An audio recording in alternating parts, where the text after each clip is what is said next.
I was running late for work and got on the wrong train by mistake. I realized my error immediately, frustrated with myself, just one more thing going wrong in a life full of wrong turns. I sat down, resigned to waiting for the next station. The man next to me lowered his newspaper, looked directly at me, and said, "You're exactly on time." Before we dive in, have you ever had a moment where something that seemed like a mistake turned out to be exactly what you needed? Drop your answer in the comments below. And if you love stories about synchronicity, finding purpose, and trusting the universe's timing, please subscribe so you don't miss our next one. Now let me take you back to the morning everything changed. I worked as a sales specialist for a tech company, cold calling businesses, pitching software solutions, hitting quotas. The pay was decent. The work was soul-crushing. Every morning, I woke up with a sense of dread. Every evening, I came home exhausted from pretending to care about conversion rates and quarterly targets. Every weekend, I told myself I'd start looking for something else, something meaningful. But I never did. 3 weeks ago, my girlfriend Phoebe had ended our 2-year relationship. Not because of a fight or betrayal, but because, as she'd said with tears in her eyes, "You're not really here, Jared. You're going through the motions with me the same way you go through the motions with everything else. I love you, but I can't be with someone who's this disconnected from their own life and doesn't want to change." She was right. I knew she was right. But I didn't know how to fix it. On a Tuesday morning in November, I was running late. I had hit snooze 3 times, dragged myself through a shower, and rushed to the subway station with wet hair and a growing sense of resignation about the day ahead. I was supposed to take the eastbound Blue Line to get to my office downtown, but I was distracted, replaying the previous night's insomnia-fueled thoughts about how I'd ended up in a life I didn't recognize, and I got on the westbound train instead. I didn't realize my mistake until the train had been moving for 2 minutes, and I looked up at the station map. Wrong direction. Completely wrong. "Damn it," I muttered, slumping in my seat. Of course, just one more thing going wrong. One more example of how I couldn't even get the basic things right anymore. The train was relatively empty, just a few other commuters scattered throughout the car. I was sitting near the middle, next to an older man in his 60s. He was well-dressed in a way that suggested quiet success rather than showiness. Nice coat, clean but not flashy, reading a newspaper with reading glasses perched on his nose. I pulled out my phone to text my manager that I'd be late. Again.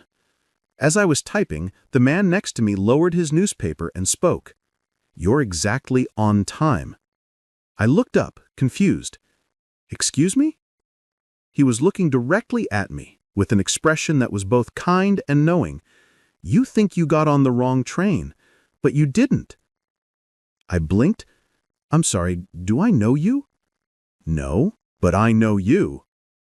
There was something about his tone, not threatening or crazy, but calm and certain, that made me pause instead of immediately dismissing him as a weird subway stranger. "I'm just going to the next station and switching trains. I'm late for work." "Work you hate?" he said. It wasn't a question. I stared at him. "How? You're a sales specialist. You're good at it, because you're good at reading people and telling them what they want to hear. But you hate it, because it feels empty, because you wanted to be a teacher, but your parents told you teaching didn't pay enough. And now you're miserable." My heart was pounding. I've never told anyone about wanting to be a teacher, not even Phoebe. It was a dream I'd buried at 18 when my father had sat me down and explained, with charts and salary comparisons, why education was a nice idea but not a viable career. "Who are you?" I asked, my voice barely above a whisper. "Someone who's been exactly where you are," he said. "You ended things with Phoebe 3 weeks ago. Not because you didn't love her, but because you knew you were living the wrong life, and she deserved better than half of you, half of someone who wasn't even sure who he was anymore." I felt like I'd been punched. That was exactly why I'd let Phoebe walk away. I'd told myself it was mutual, that we'd grown apart, but the truth was darker and more painful. I couldn't give her a real relationship because I wasn't a real person anymore. I was just someone going through motions, hitting marks, surviving rather than living. "How do you know these things?" I demanded. He smiled gently. 30 years ago, I was sitting exactly where you're sitting, lost, on the wrong train, and someone helped me find my way back. He reached into his coat pocket and pulled out a small envelope. "There's an address here. When we get to the next station, you're going to get off this train and go there. It's going to seem random, you're going to have doubts, but trust me, it's exactly where you need to be." "This is insane. I don't even know you. I'm not going to some random address." "You can go to work," he interrupted calmly, "back to the job you hate, the life you're sleepwalking through, the slow death of becoming someone you don't recognize. Or you can trust that the universe just redirected you, that getting on the wrong train was exactly right. The choice is yours." The train was slowing down, approaching the next station. The man held out the envelope. I stared at it, my rational mind screaming that this was crazy, that strange men on trains were not to be trusted, that I should go to work and forget this ever happened. But something else, some part of me that had been dormant for years, whispered, "What if he's right? What if you're supposed to be here?" The doors opened. People got on and off. The warning chime sounded. The door started to close. In the last possible second, I grabbed the envelope and jumped off the train. I turned immediately to look back through the window, to ask the man more questions, to demand answers, but when I looked at his seat, it was empty.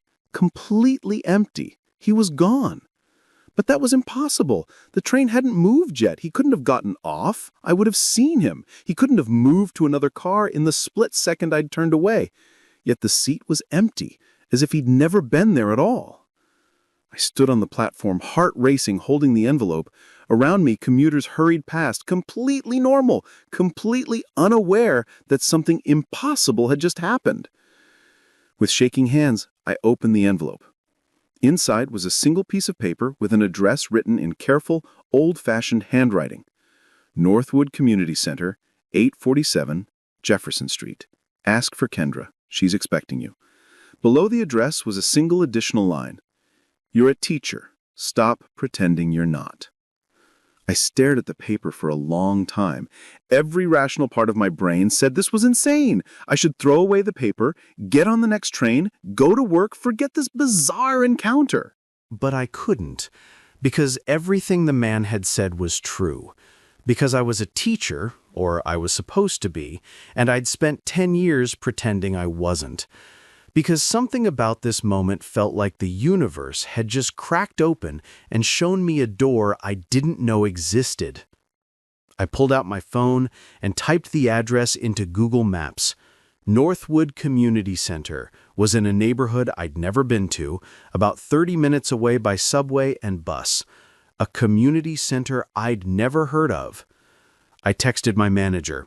"Family emergency. Won't be in today." It was a lie. But going to work felt like a bigger lie. I went to the address.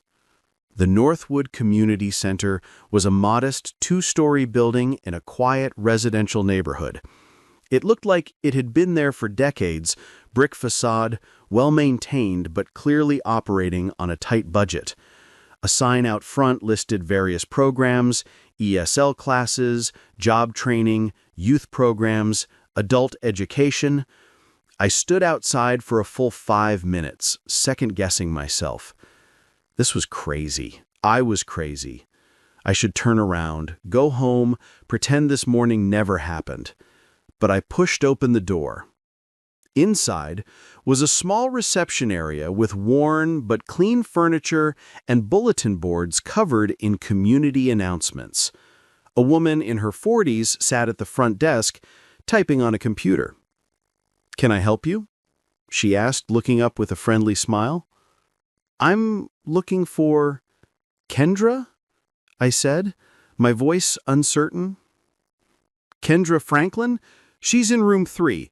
Just finished her morning literature class. Should be wrapping up now. Down that hall, 3rd door on the left." "Thank you." I walked down the hallway on legs that felt disconnected from my body. This was real. The place was real. Kendra was real. What was happening? I reached room 3 and looked through the small window in the door.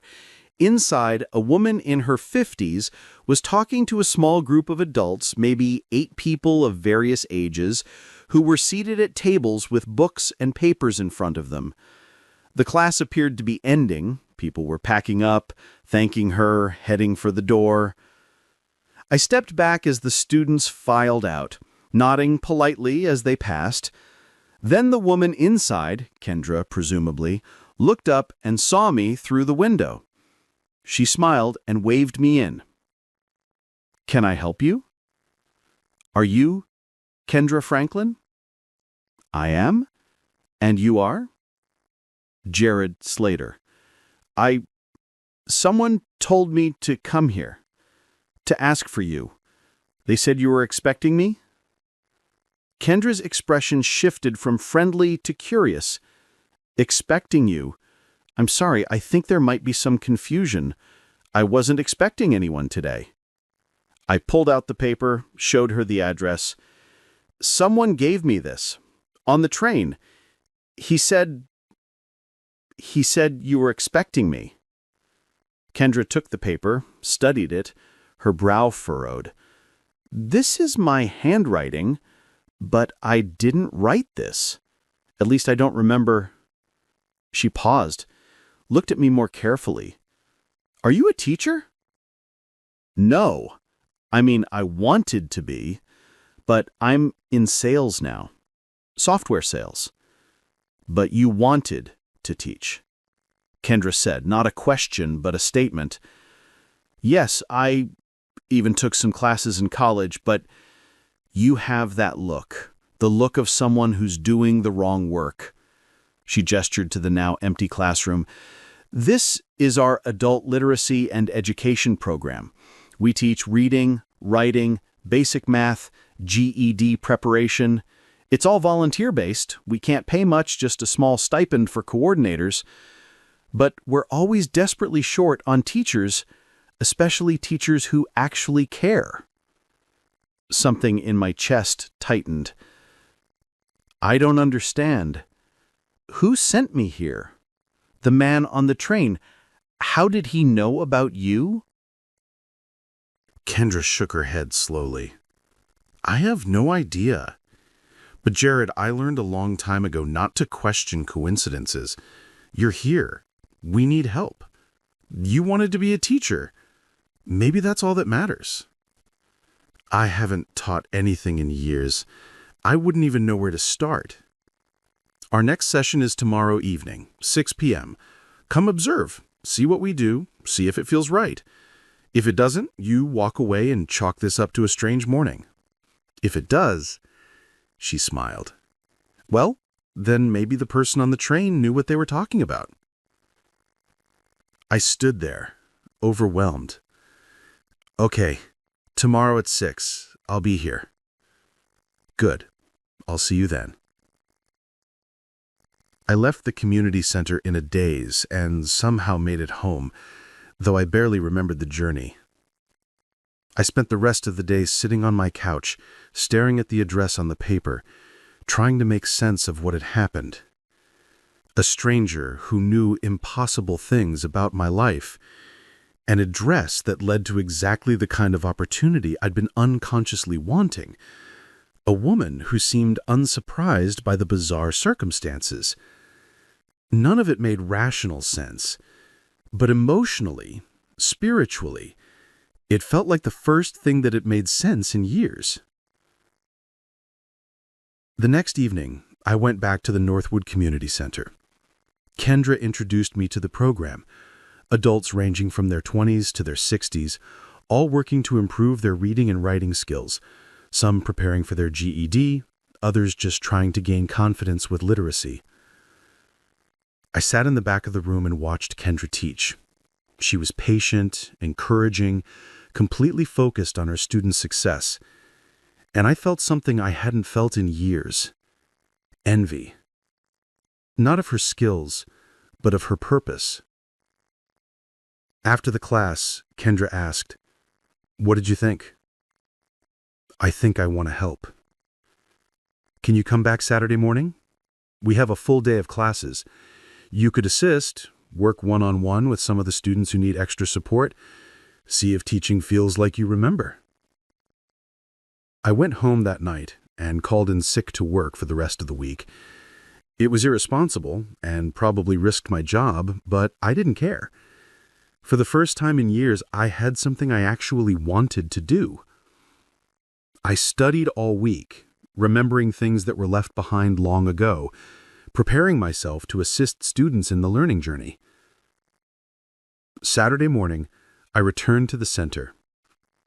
Kendra paired me with 3 students who needed help with reading comprehension. For 4 hours, I sat with them, working through passages, helping them decode difficult words, watching their faces light up when something clicked. And I remembered. Why I'd wanted to be a teacher in the first place. Not for summers off or job security, but for this. These moments of connection, of helping someone understand something they'd struggled with, of being part of someone's growth. When the session ended, one of my students, a man in his 50s named Marcus, who was trying to get his GED after dropping out of high school decades ago, shook my hand. "Thank you, Mr. Slater. You explained that better than anyone's ever explained it to me. You're a natural teacher." I felt tears building in my eyes. "Thank you, Marcus. I'll see you next week." "I'll be here." Over the next 2 weeks, I maintained the bizarre double life. I went to my sales job during the day, barely functioning, hitting minimum quotas, not caring about the consequences, and I spent every evening and weekend at the Northwood Community Center, teaching adults who genuinely wanted to learn, adults who didn't take education for granted because they'd been denied it or had lost it, adults who showed up tired from their jobs, from their lives, but still made time to improve themselves. It was the most meaningful work I had ever done. 3 weeks after the morning on the train, I walked into my manager's office and quit. "I'm sorry to hear that, Jared," my manager said, though he didn't look particularly surprised or concerned. "Can I ask what you're moving on to?" "Teaching. Adult education." "That's quite a change." "Does it pay well?" "No, but it pays enough." It did pay enough. Barely. Kendra offered me a part-time paid position as an education coordinator, which meant I'd be teaching, developing curriculum, and recruiting other volunteer instructors. The salary was less than half what I'd been making in sales. I'd use my savings until I figured something out. But I didn't hesitate, because for the first time in 10 years, I was choosing the right thing instead of the practical thing. On my first official day as education coordinator, I arrived early and found Kendra setting up for a Saturday session. "Nervous?" she asked. "Terrified," I admitted. "I keep wondering if I'm making a huge mistake." "You're not. I've watched you with the students these past few weeks. This is what you're meant to do." "How did that man on the train know to send me here? How did he know about you?" Kendra paused in her setup, considering. "I've been wondering that too. The only thing I can think of is that about a month ago, I posted on a local educators forum that we were looking for volunteer teachers. Maybe someone who saw that post. I don't know. It doesn't quite make sense." It didn't make sense. None of it made sense. But I'd stopped trying to make it make sense. 2 months into my new position, I met Julia. She was a public school teacher who volunteered at the center on Saturday mornings, teaching a literacy class for non-native English speakers. She was 27, with an infectious enthusiasm for education and a laugh that made everyone around her smile. We started talking during breaks between classes. Then we started getting coffee after Saturday sessions, Then we started seeing each other outside the center. "I love that you made this change," she told me one evening over dinner. "You said you were unhappy, but you could have stayed comfortable where you were." Except I realized it wasn't comfortable at all. "And besides, I got lucky," I said. "Someone pointed me in the right direction."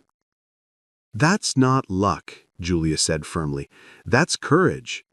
Luck got you information. Courage made you act on it." Maybe she was right.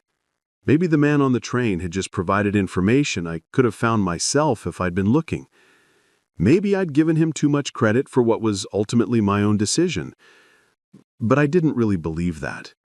Because the things he'd known about Phoebe, about my dreams of teaching, about the specific nature of my unhappiness, weren't things you could guess from observation.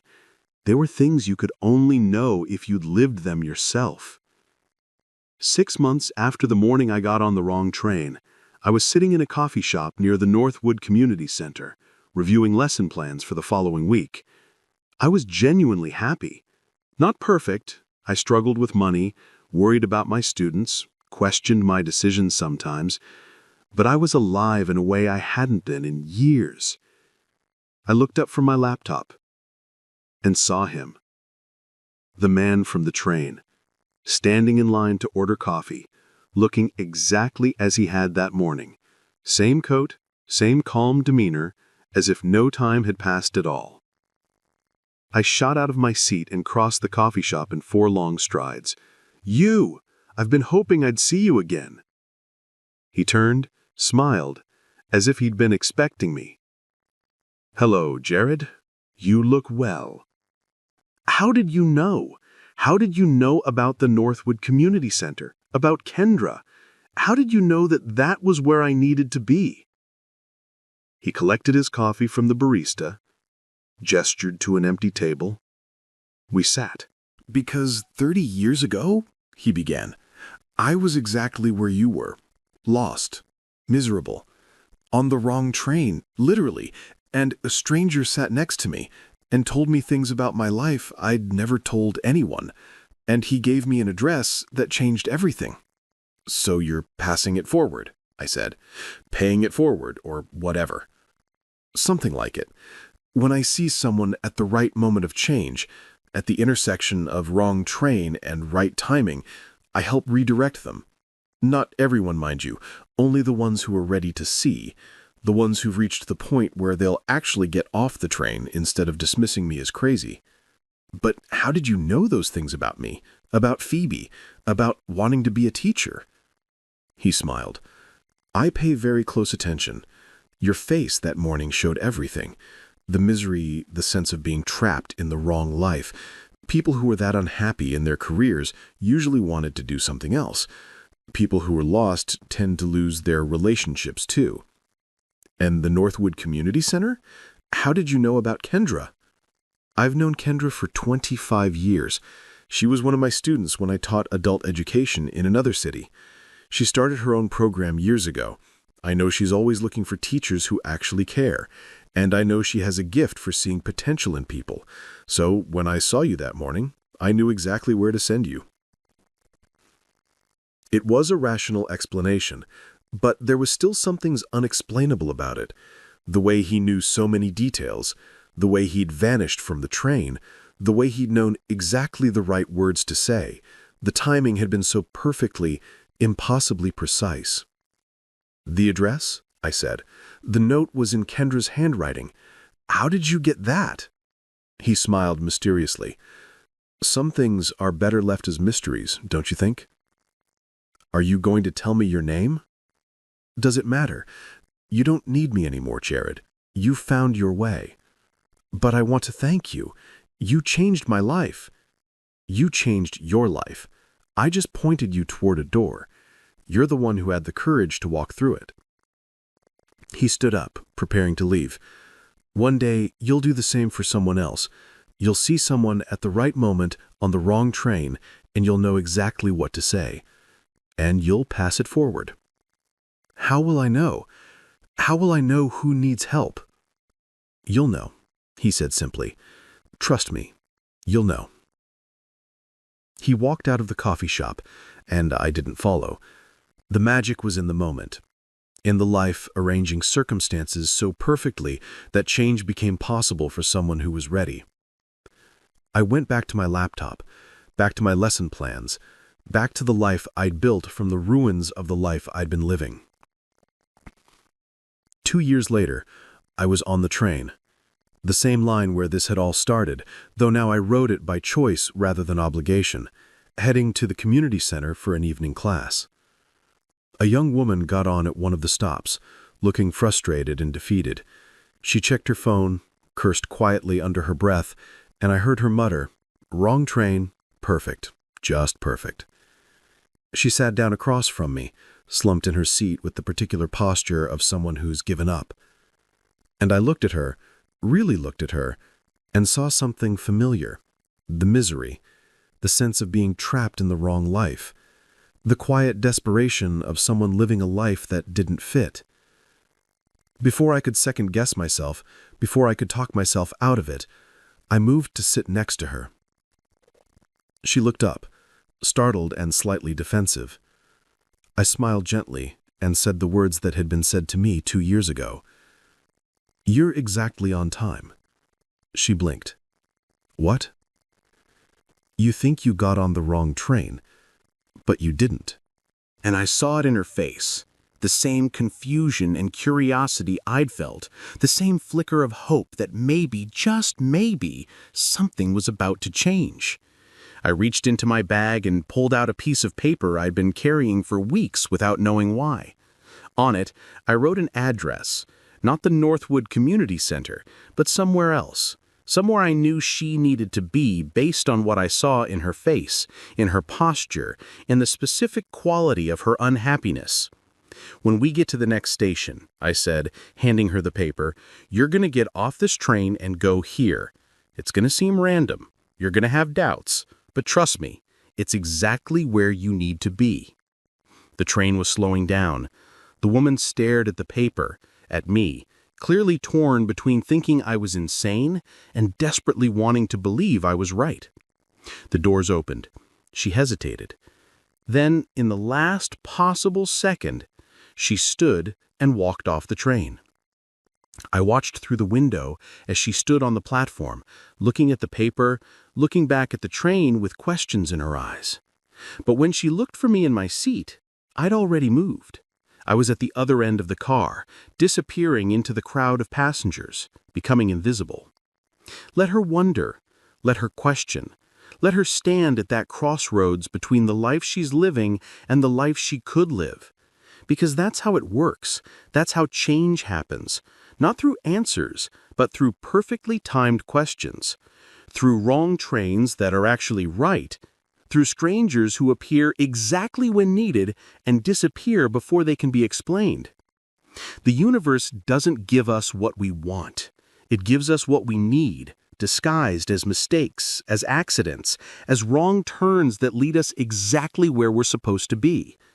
I got on the wrong train that morning 2 years ago, and it was the best mistake I ever made. Because it taught me that sometimes the wrong direction is exactly right. Sometimes getting lost is how we find ourselves. And sometimes a stranger who knows impossible things is just the universe wearing a familiar face, reminding us that we're never as lost as we think we are. We're always exactly on time. We just have to be brave enough to believe it. Have you ever had a moment where something that seemed like a mistake turned out to be exactly what you needed? Share your story in the comments below. If this story about synchronicity, finding purpose, and trusting the universe's timing touched your heart, please hit that like button and subscribe for more meaningful stories every day. Don't forget to click the notification bell so you never miss our next inspiring tale. Thanks for watching, and we'll see you in the next one.